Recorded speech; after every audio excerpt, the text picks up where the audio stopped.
এক গ্রামে রুবেল নামের এক ছেলে থাক। রুবেল ছিল খুবই পরিশ্রমী, কিন্তু দারিদ্র্যের কারণে তার অনেক স্বপ্ন অধরাই থেকে যেত।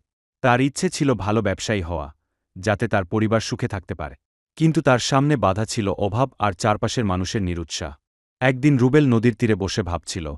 হঠাৎ এক বৃদ্ধ তার পাশে এসে বসলেন। বৃদ্ধ বললেন, ছেলে, মন খারাপ কেন? রুবেল তার স্বপ্ন আর সমস্যাগুলো খুলে বল।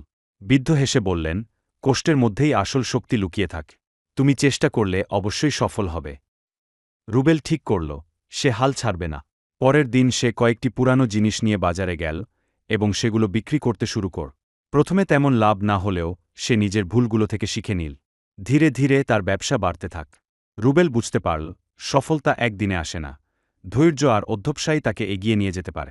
কিছু বছর পর রুবেল তার গ্রামের সফল ব্যবসায়ী হয়ে ওঠ। সেই বৃদ্ধের কথাগুলো রুবেলের হৃদয়ে গেঁথে গিয়েছিল, আর তাই ছিল তার প্রেরণা।